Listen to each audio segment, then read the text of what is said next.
Bapak, Ibu, Saudara-saudari yang terkasih, salam damai sejahtera dari Tuhan Yesus Kristus. Marilah kita bersama meneduhkan hati dan mempersiapkan diri memasuki ibadah di hari pertama di tahun baru ini dengan memujikan Dia yang dijanjikan.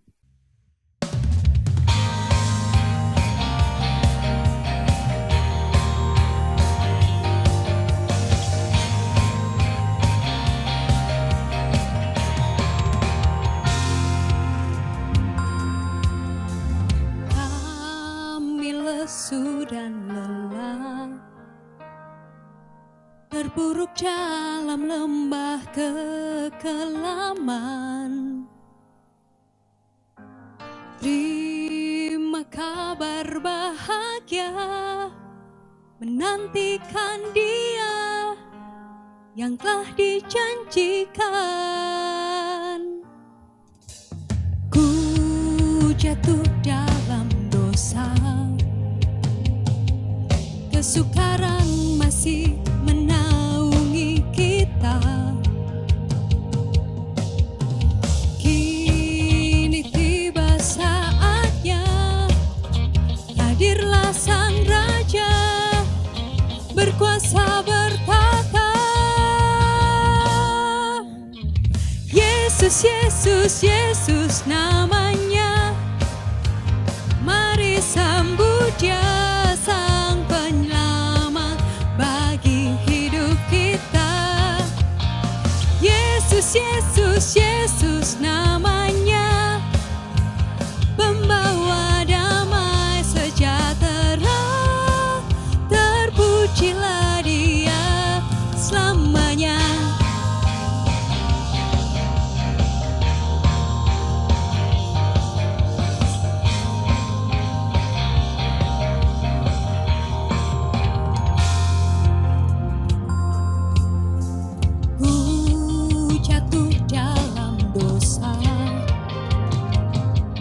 Kesukaran masih menaungi kita. Kini tiba saatnya, hadirlah Sang Raja, berkuasa bertata. Yesus, Yesus, Yesus namanya, mari sambut Dia, Sang Penyelamat bagi hidup kita. Yesus, Yesus, Yesus namanya, pembawa damai sejahtera. Terpujilah Dia selamanya.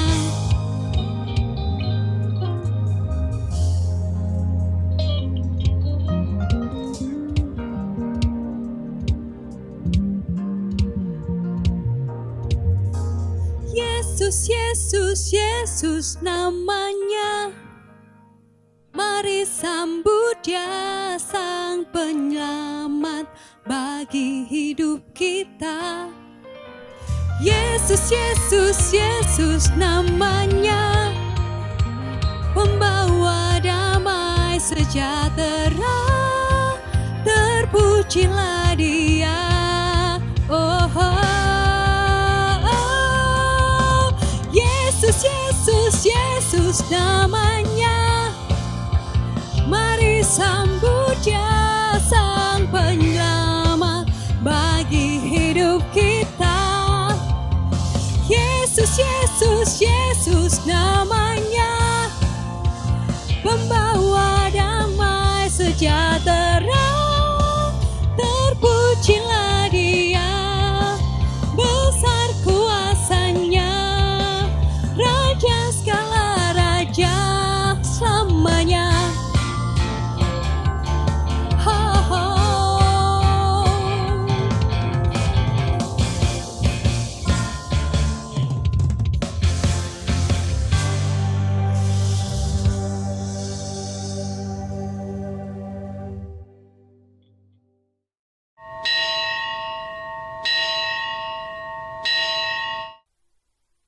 Jemaat dimohon untuk berdiri.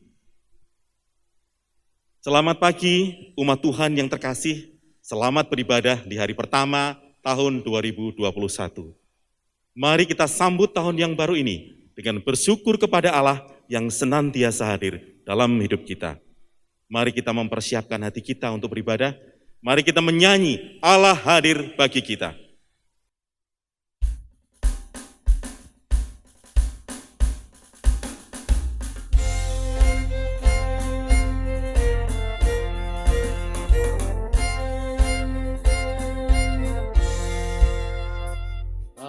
Hadir bagi kita dan hendak memberi berkat, melimpahkan kuasa Roh-Nya bagai hujan yang lebat.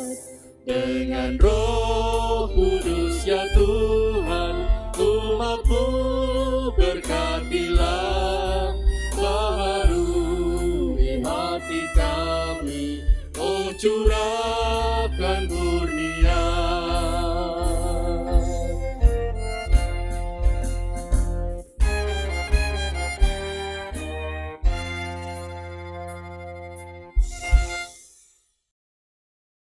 Pertolongan kita adalah dalam nama Tuhan yang menjadikan langit dan bumi.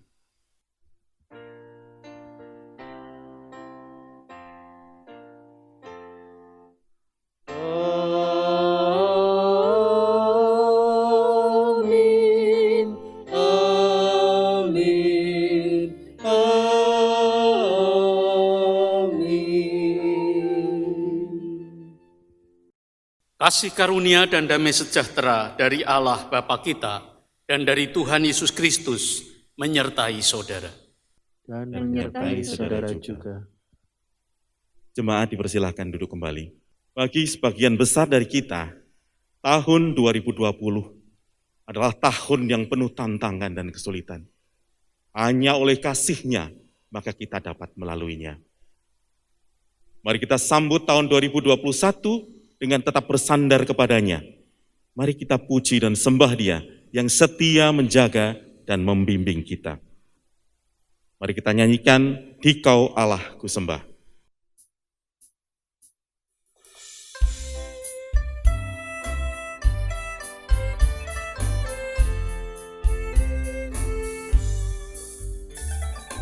Dikau Allah ku sembah, pada pagi yang cerah, syukurku kepadamu atas tiap kurnia.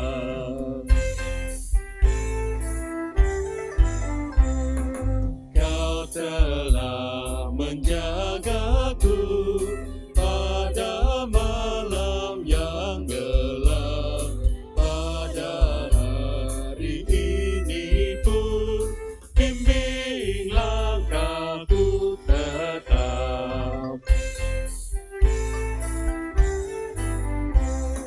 Sinar-Mu bercahayalah di seluruh dunia, juga dalam hatiku kasih-Mu pun nyatalah.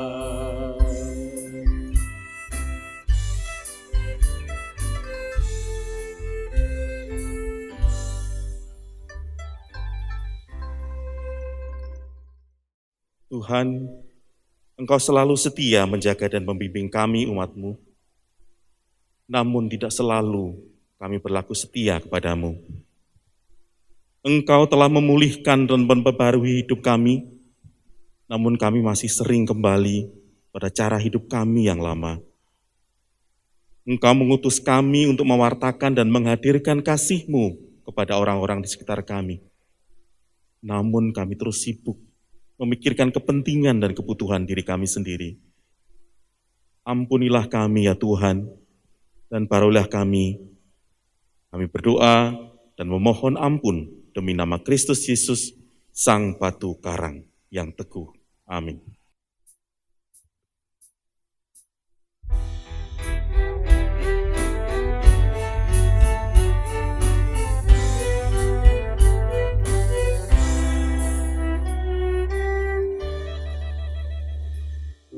Ku karang yang teguh, Kau tempatku berteduh, karena dosaku berat dan kuasanya menyesat. Oh, bersihkan diriku oleh darah lambungmu. Walau aku berjerit dan menangis tak henti, apapun usahaku tak menghapus dosaku. Hanya oleh kurbanmu Kau selamatkan diriku.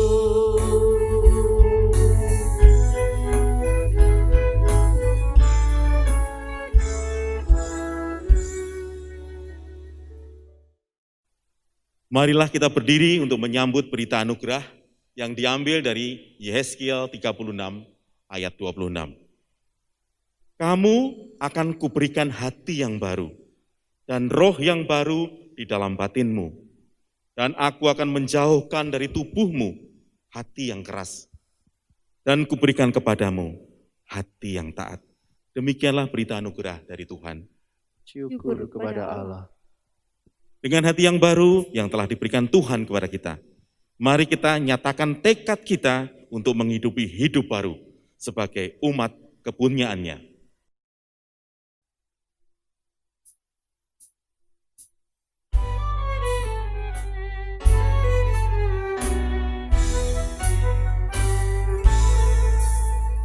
Diubahnya saat ku berserah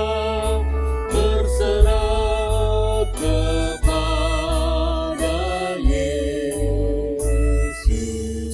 Ku diubahnya hingga jadi baru dan menjadi miliknya.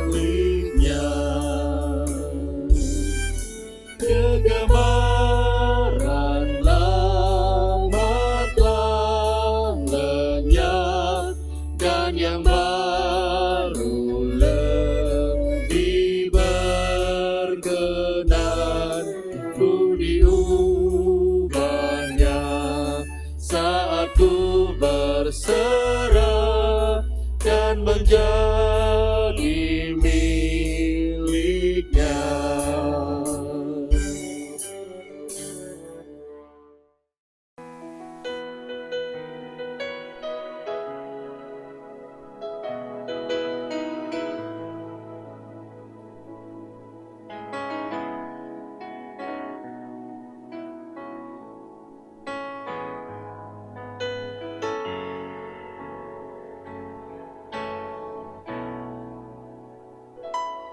Yesus, Kau kebenaran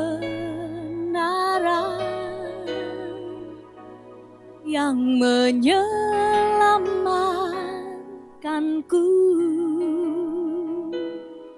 Kau memberikanku hidup dan pengharapan.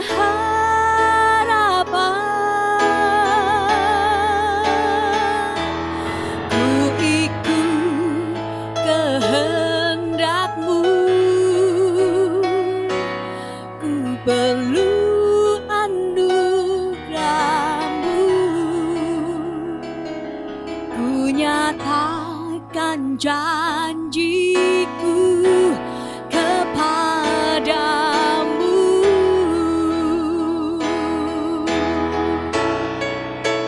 Selama ku hidup bagimu, hatiku tetap menyembah-Mu. Dunia tak bisa menjauhkanku dari kasih-Mu.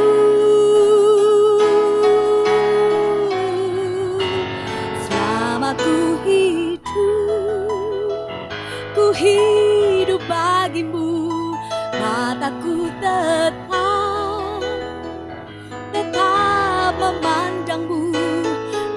dunia tak bisa menjauhkanku dari kasih-Mu.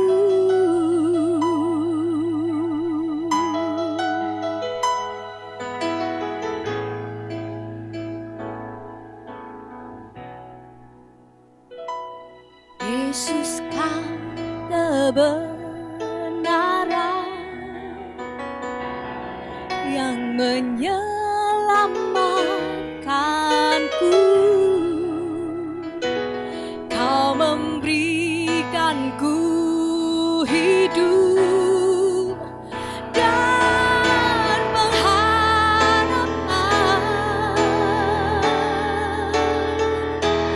Ku ikut kehendak-Mu,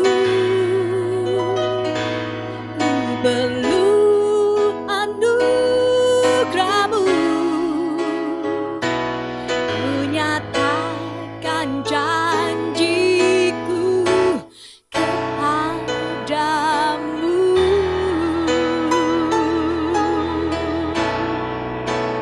Kalau ku hidup bagimu, hatiku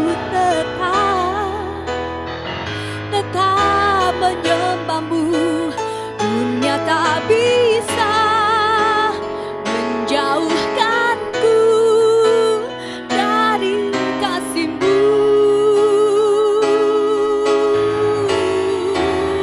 Selama ku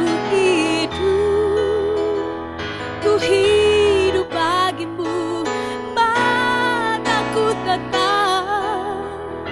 tetap memandang-Mu. Dunia tak bisa menjauhkanku dari kasih-Mu. Dunia tak bisa menjauhkanku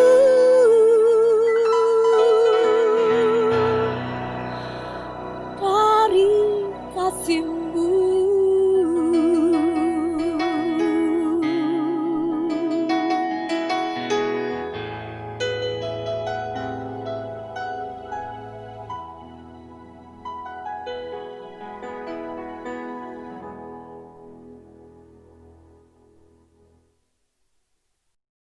Kita akan merenungkan firman Tuhan. Mari kita berdoa memohon pertolongan Roh Kudus. Bapa di surga, kami akan membaca firman-Mu. Biarlah firman-Mu membekali kami, khususnya kami yang dengan penuh kerinduan hendak menjalani tahun yang baru ini bersama-sama dengan Engkau dan mengikuti kehendak-Mu. Biarlah kasih-Mu menolong kami Tuhan. Kami pasrahkan diri kami demi nama Kristus Yesus Juru Selamat kami. Amin. Ibu bapak, saudari dan saudara yang terkasih, pada hari ini kita akan membaca dua bagian dari Alkitab yang semuanya diambil dari Perjanjian Baru. Bacaan pertama diambil dari Wahyu 21 ayat pertama sampai dengan ayat yang ke-6, dan bacaan kedua diambil dari Injil menurut Matius, yaitu Matius 25 ayat 31 sampai dengan ayat 46. Saya akan membacakan bagi kita semua. Wahyu 21 ayat 1 sampai dengan ayat yang ke-6. Lalu aku melihat langit yang baru dan bumi yang baru, sebab langit yang pertama dan bumi yang pertama telah berlalu dan laut pun tidak ada lagi. Dan aku melihat kota yang kudus, Yerusalem yang baru, turun dari surga, dari Allah, yang berhias bagaikan pengantin perempuan yang berdandan untuk suaminya. Lalu aku mendengar suara yang nyaring dari tahta itu berkata, lihatlah, kemah Allah ada di tengah-tengah manusia, dan ia akan diam bersama-sama dengan mereka. Mereka akan menjadi umatnya, dan ia akan menjadi Allah mereka, dan ia akan menghapus segala air mata dari mata mereka, dan maut tidak akan ada lagi. Tidak akan ada lagi perkabungan atau ratap tangis atau duka cita, sebab segala sesuatu yang lama itu telah berlalu. Ia yang duduk di atas tahta itu berkata, lihatlah aku menjadikan segala sesuatu baru. Dan firman-Nya, tuliskanlah karena segala perkataan ini adalah tepat dan benar. Firman-Nya lagi kepadaku, semuanya telah terjadi. Aku adalah Alfa dan Omega, yang awal dan yang akhir. Orang yang haus akan kuberi minum dengan cuma-cuma dari mata air kehidupan. Bacaan Injil kita ambil dari Matius 25 ayat yang ke-31 sampai dengan ayat yang ke-46. Matius 25 ayat 31 sampai dengan 46. Apabila Anak Manusia datang dalam kemuliaannya dan semua malaikat bersama-sama dengan Dia, maka Ia akan bersemayam di atas takhta kemuliaannya. Lalu semua bangsa akan dikumpulkan di hadapannya, dan Ia akan memisahkan mereka seorang daripada seorang, sama seperti gembala memisahkan domba dari kambing. Dan Ia akan menempatkan domba-domba di sebelah kanannya dan kambing-kambing di sebelah kirinya.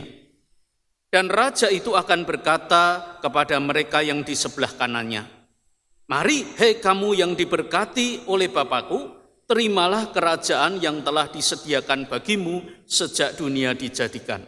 Sebab ketika aku lapar, kamu memberi aku makan, ketika aku haus, kamu memberi aku minum, ketika aku seorang asing, kamu memberi aku tumpangan. Ketika aku telanjang, kamu memberi aku pakaian. Ketika aku sakit, kamu melawat aku. Ketika aku dalam penjara, kamu mengunjungi aku." Maka orang-orang benar itu akan menjawab Dia, katanya, "Tuhan, bila manakah kami melihat Engkau lapar dan kami memberi Engkau makan, atau haus dan memberi Engkau minum? Bila manakah kami melihat Engkau sebagai orang asing dan kami memberi Engkau tumpangan, atau telanjang dan kami memberi Engkau pakaian? Bila manakah kami melihat Engkau sakit atau dalam penjara dan kami mengunjungi Engkau?" Dan raja itu akan menjawab mereka, "Aku berkata kepadamu, sesungguhnya segala sesuatu yang kamu lakukan untuk salah seorang dari saudaraku yang paling hina ini, kamu telah melakukannya untuk aku." Dan Ia berkata juga kepada mereka yang di sebelah kirinya, "Enyahlah dari hadapanku, hai kamu orang-orang terkutuk, enyahlah ke dalam api yang kekal yang telah disediakan untuk iblis dan malaikat-malaikatnya. Sebab ketika aku lapar, kamu tidak memberi aku makan. Ketika aku haus, kamu tidak memberi aku minum. Ketika aku seorang asing, kamu tidak memberi aku tumpangan. Ketika aku telanjang, kamu tidak memberi aku pakaian. Ketika aku sakit dan dalam penjara, kamu tidak melawat aku." Lalu mereka pun menjawab Dia, katanya, "Tuhan, bila manakah kami melihat Engkau lapar atau haus, atau sebagai orang asing, atau telanjang, atau sakit, atau dalam penjara, dan kami tidak melayani Engkau?" Maka Ia akan menjawab mereka, "Aku berkata kepadamu, sesungguhnya segala sesuatu yang tidak kamu lakukan untuk salah seorang dari yang paling hina ini, kamu tidak melakukannya juga untuk aku." Dan mereka ini akan masuk ke dalam tempat siksaan yang kekal, tetapi orang benar ke dalam hidup yang kekal. Demikianlah firman Tuhan. Berbahagialah kita yang mendengarkan firman Tuhan dan melakukan di dalam kehidupan kita. Haleluya. Haleluya, haleluya, haleluya.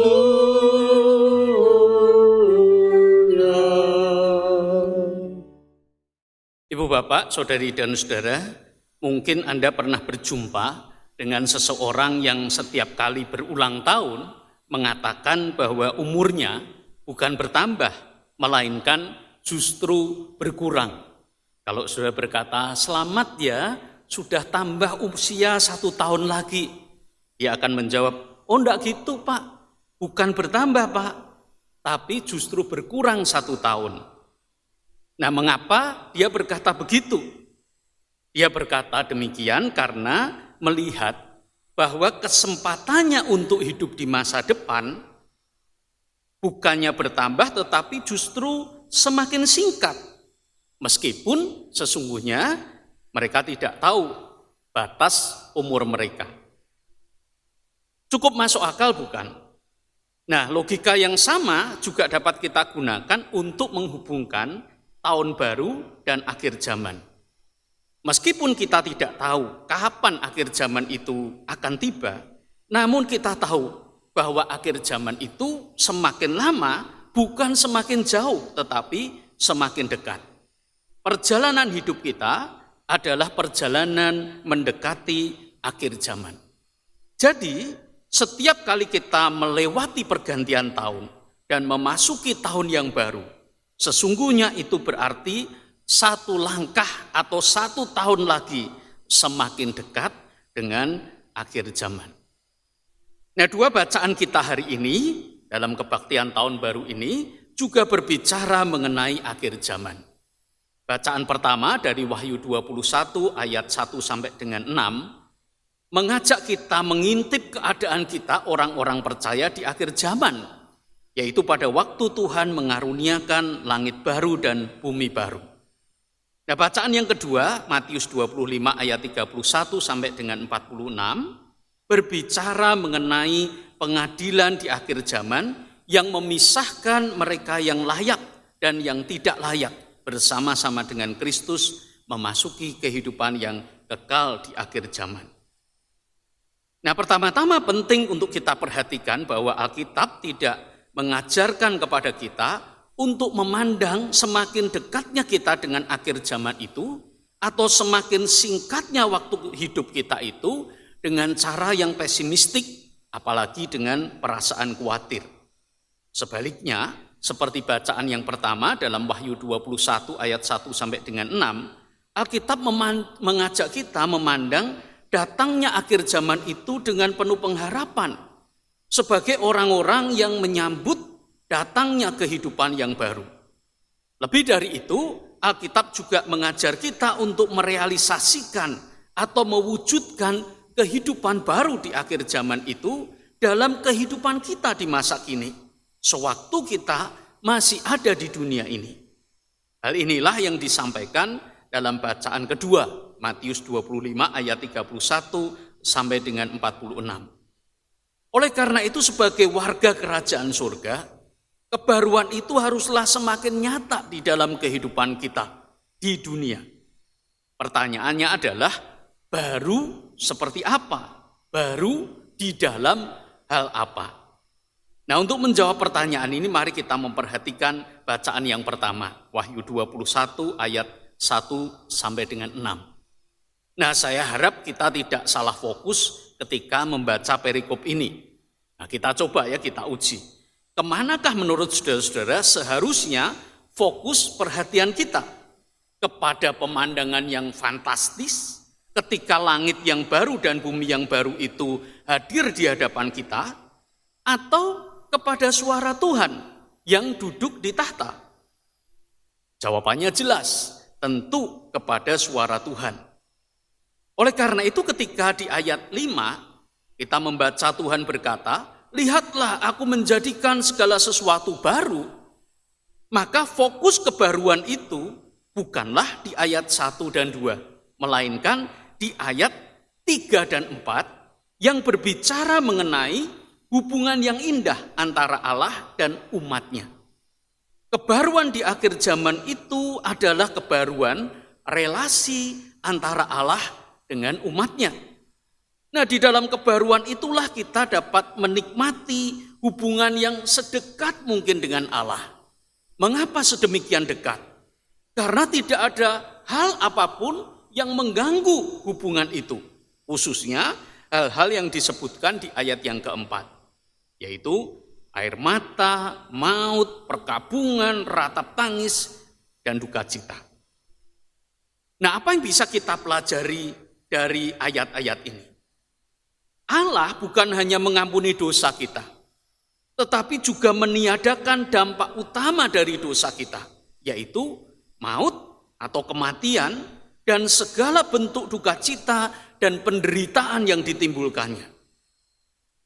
Nah, kebaruan yang seperti inilah yang harus nyata di dalam kehidupan kita. Kebaruan yang memungkinkan kita untuk berelasi dengan Allah tanpa hambatan dosa dan akibat-akibatnya. Nah, kebaruan inilah yang harus juga kita wujudkan dalam relasi kita dengan sesama. Nah, bentuk konkretnya seperti apa? Bagaimana kita mengaplikasikan ide ini? Saya ingin mengaplikasikannya dalam satu hal yang terkait dengan hati kita.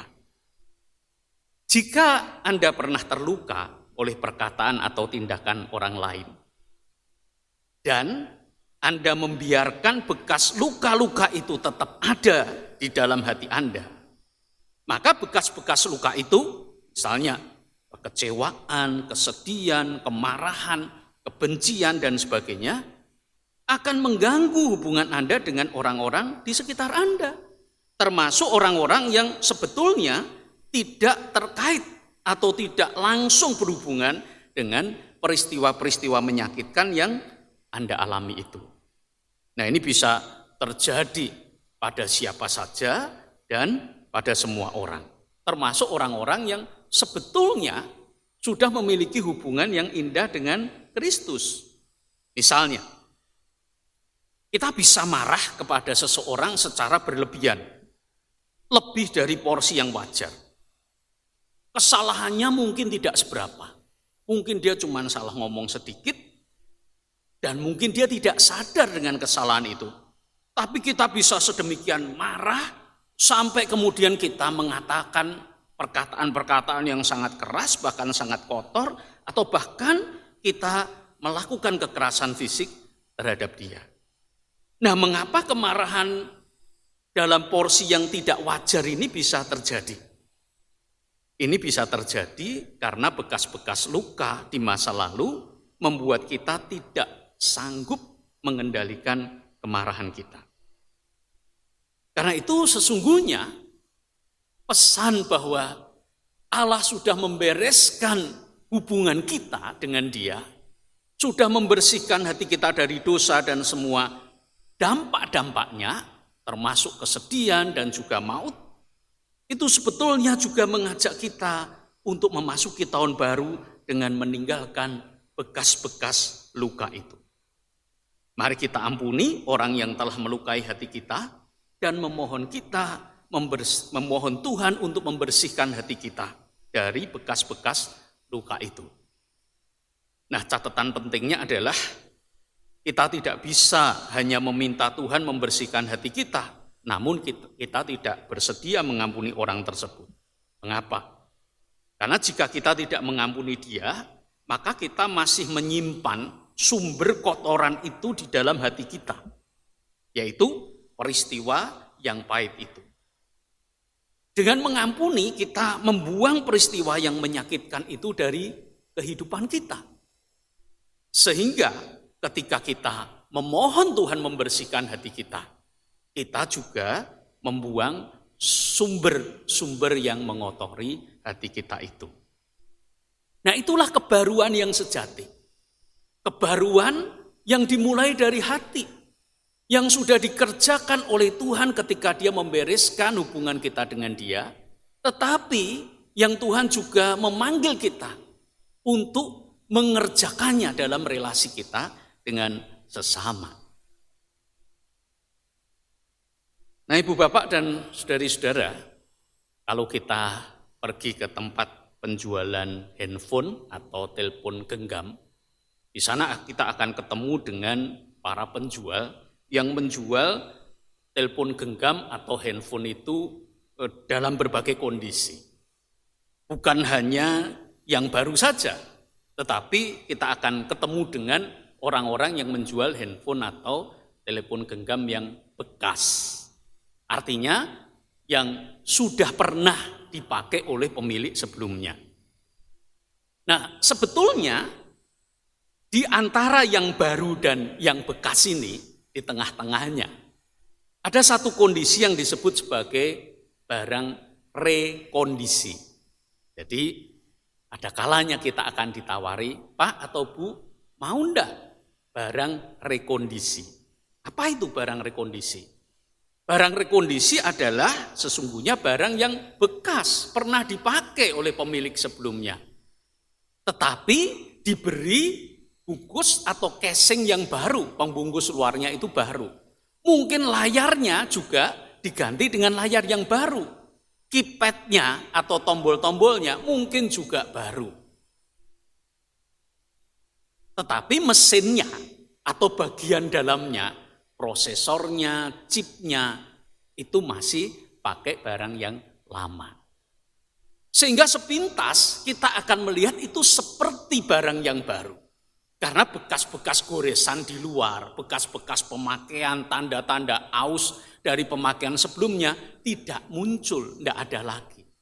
Tetapi sebetulnya isinya, dalamnya, jeroannya itu adalah lama.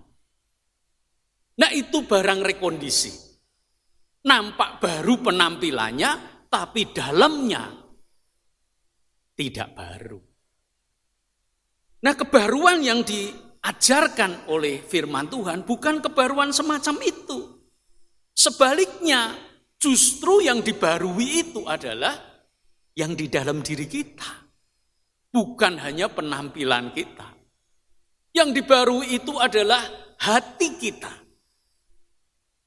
Bukan hanya perilaku kita.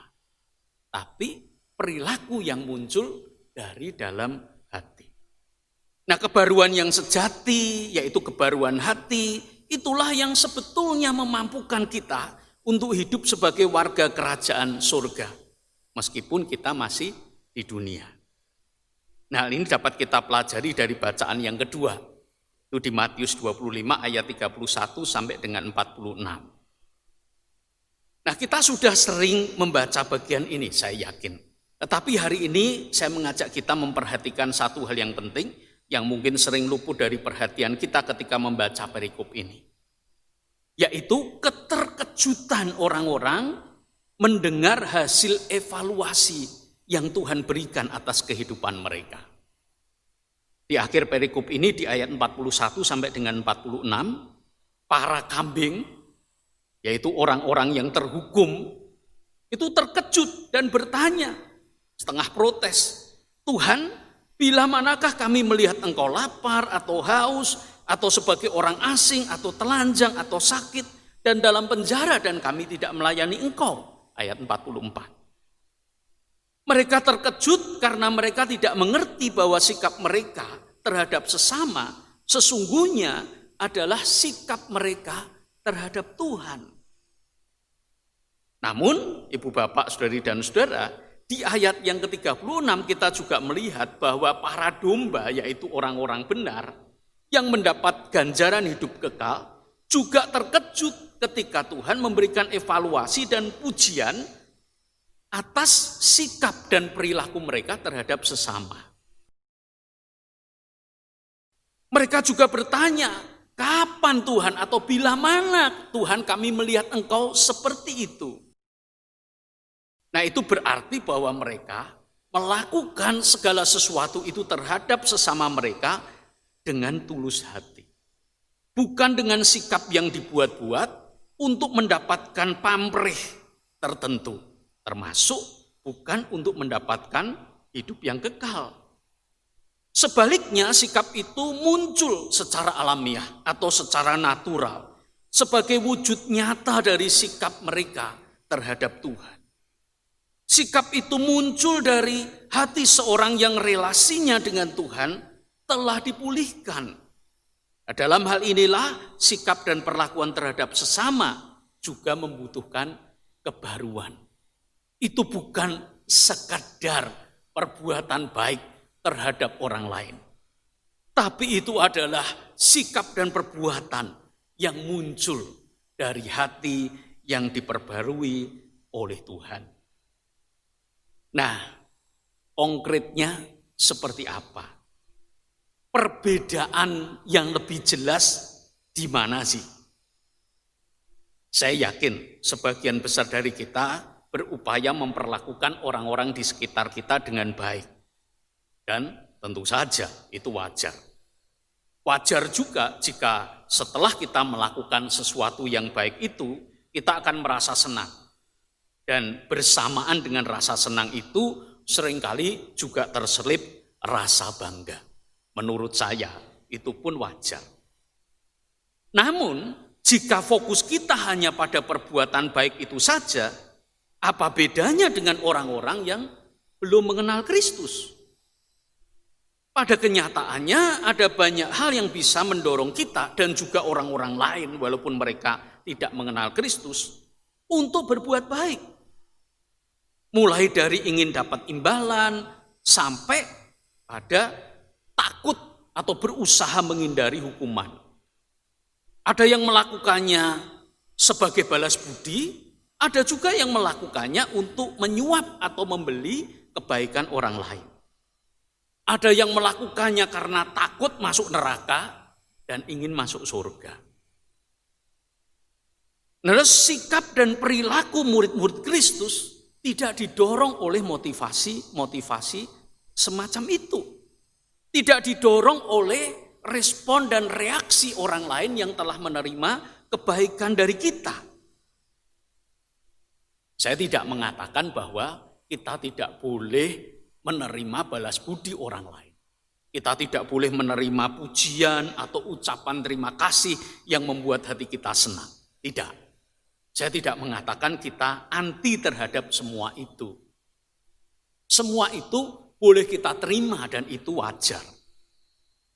Namun yang tidak boleh adalah kalau kita menjadikan semua itu sebagai motivasi kita untuk melakukan kebaikan. Perbuatan baik murid-murid Kristus adalah perbuatan baik yang muncul dari hati yang telah dipulihkan dan memiliki relasi yang baru dengan Allah. Relasi yang baru dengan Allah itulah yang memampukan dia untuk mengampuni orang-orang yang telah menyakiti hatinya, bahkan berdoa memohon berkat bagi orang-orang yang memusuhinya. Dan perbuatan-perbuatan baik murid-murid Kristus semacam itu akan terus mengalir meskipun dia tidak mendapatkan balasan atau pujian. Dia tidak akan pernah menyesali apa yang sudah pernah dilakukannya terhadap orang lain. Karena dia melakukan semua itu seperti dia melakukan untuk Kristus. Seorang murid Kristus bahkan akan mengalirkan kebaikan itu secara alamiah. Sedemikian alamiah sehingga mungkin dia sendiri tidak menyadari bahwa dia sudah melakukan kebaikan itu. Sampai orang lain yang melihat dan mengatakannya. Saudara, semoga suatu saat kita sampai pada taraf kebaikan atau perbuatan baik yang seperti itu. Yang memang mengalir dari dalam hati kita yang sudah dibarui. Nah, kembali pada orang-orang yang berulang tahun, namun berkata bahwa umurnya tidak bertambah, tapi justru semakin berkurang. Menurut saudara-saudara, siapakah mereka? Tentu mereka bukanlah orang-orang yang masih muda. Biasanya, kalau saya tidak salah, orang-orang yang berkata demikian adalah orang-orang yang sudah tua atau merasa dirinya tua. Wajar, karena mungkin kalau kita sudah merasa semakin tua, kita semakin sadar bahwa waktu di depan kita itu semakin singkat. Nah, tetapi jika Anda termasuk salah satu di antaranya, Anda pernah mengatakan ketika berulang tahun bahwa usia Anda tidak bertambah tetapi justru berkurang, saya harap Anda tidak mengatakannya dengan nada yang pesimistik, apalagi takut atau cemas. Kesadaran bahwa kita semakin dekat dengan akhir zaman, atau paling tidak dengan akhir zaman diri kita sendiri, seharusnya justru membuat kita melihat betapa semakin berharganya waktu yang ada di depan kita. Karena itu mari kita menjalaninya dengan hati yang benar-benar dibarui. Bukan hanya direkondisi. Kebaruan yang dari dalam hati kita. Bukan hanya kebaruan yang nampak dari luar saja. Kebaruan yang bukan hanya karena kita melakukan perbuatan baik, tetapi dengan motivasi yang keliru. Tetapi kebaikan-kebaikan yang mengalir dari dalam hati yang sudah betul-betul dibarui. Amin. Saat teduh bagi kita semua.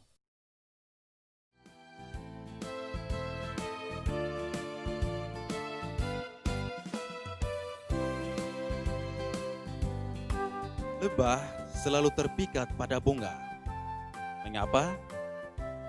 Karena nalurinya lebih tertarik pada harum dan indahnya bunga. Oleh karena itu, lebah kaya akan madu yang bermanfaat bagi manusia. Lalat selalu menghampiri tumpukan sampah. Mengapa? Karena nalurinya lebih tertarik pada sampah dan kotoran. Dan pada akhirnya, ia menjadi hewan sumber penyakit bagi lingkungan. Hidup ini sangat bergantung pada hati dan pikiran. Apa yang dipikirkan menghasilkan apa yang dilihat. Dan apa yang dilihat menghasilkan apa yang diperoleh. Jika hati dan pikiran selalu negatif, maka apa saja yang dilihat akan selalu negatif dan hasilnya hanyalah penderitaan, sakit hati, iri hati, kecewa. Sedangkan setiap kita pasti ingin hidup penuh sukacita. Maka dari itu, milikilah hati dan pikiran yang positif, sehingga membuahkan hal-hal positif yang membawa kebahagiaan dalam hidup kita. Jika kita seperti lebah yang menghasilkan madu, maka orang-orang di sekeliling kita juga akan menikmati manisnya. Tetapi jika kita seperti lalat yang menjadi sumber penyakit, maka orang-orang di sekeliling kita akan menderita dan celaka.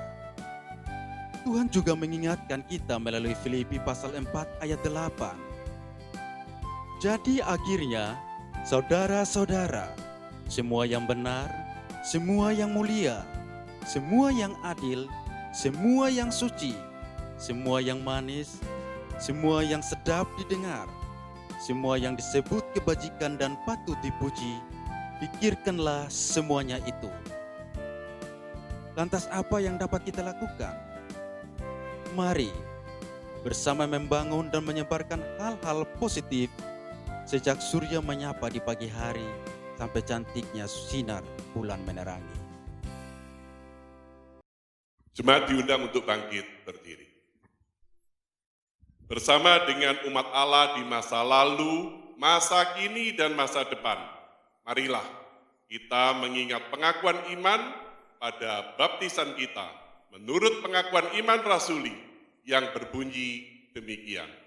Aku percaya kepada Allah, Bapa yang Maha Kuasa, Khalik langit dan bumi, dan kepada Yesus Kristus, Anaknya yang tunggal Tuhan kita, yang dikandung dari Roh Kudus, lahir dari anak darah Maria, yang menderita sengsara di bawah pemerintahan Pontius Pilatus, disalibkan, mati dan dikuburkan, turun ke dalam kerajaan maut. Pada hari yang ketiga, bangkit pula dari antara orang mati, naik ke surga, duduk di sebelah kanan Allah, Bapa yang Maha Kuasa. Dan dari sana, Ia akan datang untuk menghakimi orang yang hidup dan yang mati. Aku percaya kepada Roh Kudus, gereja yang kudus dan am, persekutuan orang kudus, pengampunan dosa, kebangkitan orang mati, dan hidup yang kekal. Amin. Jemaat dipersilakan duduk kembali. Mari kita menaikkan pokok-pokok doa di dalam doa syafaat kita, dan nanti kita akan bersama-sama mengucapkan doa Bapa kami. Mari kita berdoa. Bapa di surga, kami bersyukur Engkau mengaruniakan kepada kami hati yang baru, sehingga dengan hati yang baru itu kami boleh menjalani hidup kami dengan kebaruan. Kami boleh melakukan berbagai hal yang baik, yang membuat orang-orang di sekitar kami bersuka cita, namun bukan karena kami mengharapkan imbalan atau kami mengharapkan orang lain melakukan kebaikan yang sama kepada kami, tapi karena kami sudah merasakan kasih dan kebaikan-Mu. Tuhan, kiranya Engkau juga menolong kami, orang-orang percaya, menjalani kehidupan kami di tahun yang baru ini. Biarlah orang-orang percaya dan juga gereja-Mu semakin banyak dan semakin bersuka cita di dalam berbagi kebaikan kepada orang-orang di sekitar. Sehingga kebaruan yang Engkau karuniakan menjadi nyata dan menjadi berkat bagi orang-orang di sekitar kami. Kami berdoa bagi saudara-saudara kami yang menjalani dan memasuki tahun baru ini dengan pergumulan-pergumulan mereka. Di tengah kesukaran hidup yang mereka hadapi, kesulitan di dalam pekerjaan atau dalam kesehatan, atau berbagai persoalan yang mereka hadapi di dalam keluarga mereka, Tuhan, Engkau campur tangan. Biarlah kondisi-kondisi yang seperti itu pun tidak menghalangi bagi kami semua untuk melihat anugerah dan kebaikan-Mu yang Engkau sediakan bagi kami. Kami boleh tetap menatap akhir zaman, kehidupan yang baru dengan hati yang baru. Tuhan, kami juga berdoa buat bangsa dan negara kami, buat pemerintah kami, dan juga buat seluruh masyarakat Indonesia ini. Biarlah kami boleh menyambut tahun baru ini juga dengan penuh sukacita, dengan pengharapan dan kerinduan untuk hidup di dalam kedamaian. Kasih-Mu yang menopang pemerintah kami sehingga mampu mengelola negeri ini dengan baik. Dan kami boleh bersama-sama membangun bangsa ini di dalam suasana yang damai dan rukun.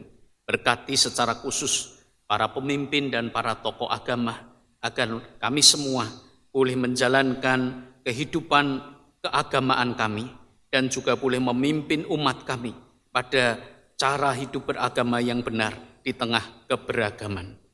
Kami percaya dengan hikmat yang dari Tuhan, bangsa kami akan melewati masa-masa yang sukar dan menyambut datangnya kehidupan yang baru. Kami naikkan doa kami demi nama Yesus Kristus yang telah mengajar kami berdoa, Bapa kami yang di surga, dikuduskanlah nama-Mu, datanglah kerajaan-Mu, jadilah kehendak-Mu di bumi seperti di surga. Berikanlah kami pada hari ini makanan kami yang secukupnya, dan ampunilah kami akan kesalahan kami, seperti kami juga mengampuni orang yang bersalah kepada kami. Janganlah membawa kami ke dalam pencobaan, tetapi lepaskanlah kami dari yang jahat, karena Engkaulah yang mempunyai kerajaan dan kuasa dan kemuliaan sampai selama-lamanya. Amin. Marilah kita memberikan persembahan kepada Tuhan berdasarkan pada firman-Nya dalam Roma 12 ayat 1 dan 2. Karena itu, saudara-saudaraku, demi kemurahan Allah aku menasihatkan kamu, supaya kamu mempersembahkan tubuhmu sebagai persembahan yang hidup, yang kudus, dan yang berkenan kepada Allah. Itu adalah ibadahmu yang sejati. Janganlah kamu menjadi serupa dengan dunia ini, tetapi berubahlah oleh pembaharuan budimu, sehingga kamu dapat membedakan manakah kehendak Allah, apa yang baik, yang berkenan kepada Allah, dan yang sempurna.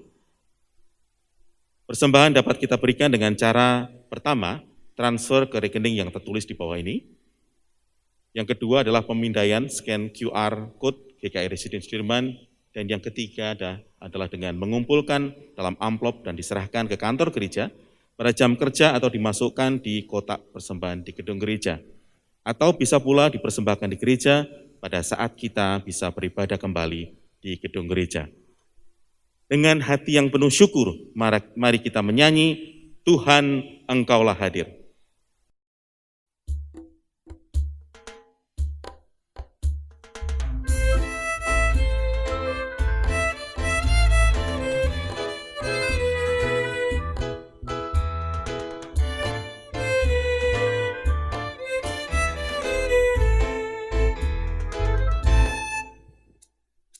Tuhan Engkaulah hadir di dalam hidupku, sama dengan udara kasih-Mu. Dalam denyut jantungku, kuasa-Mu bekerja, tubuh dan panca indera Kau menggerakkannya. Engkau yang ku kasihi dalam sesamaku, Dikau yang aku puji dalam ciptaan-Mu.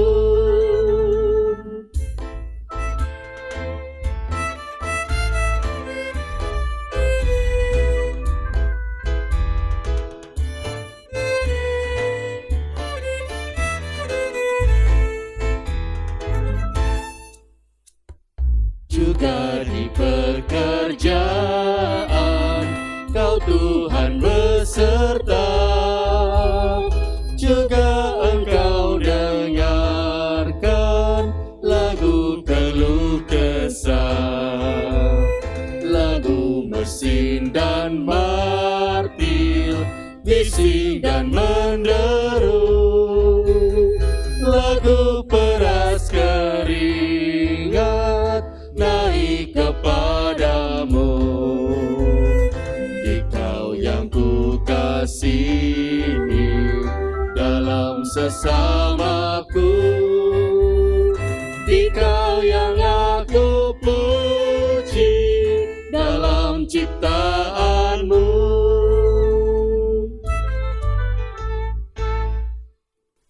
Jemaat dimohon berdiri. Mari kita berdoa menyerahkan persembahan ini kepada Tuhan.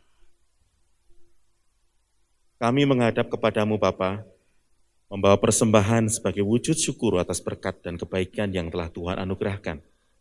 Ampunilah jika ada yang tidak sesuai kehendak-Mu, dan layakkanlah sehingga persembahan ini berkenan kepadamu.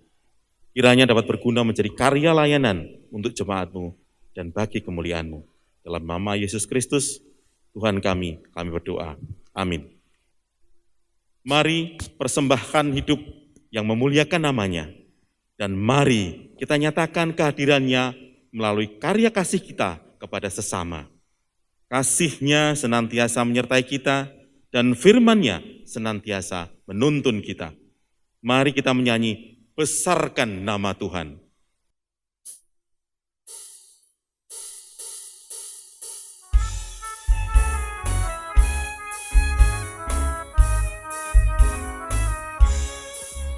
Besarkan nama Tuhan, haleluya. Kasih-Nya tak berkurang, haleluya. Sekalipun keluhan menimpa umat-Nya, berkat-Nya ditemukan, haleluya. Diberinya hidup baru, gelap menjadi terang. Sabdanya besertamu di ngarai yang kelam. Hai kamu yang selalu padanya berpegang, tak usah ragu-ragu, tuntunannya tenang.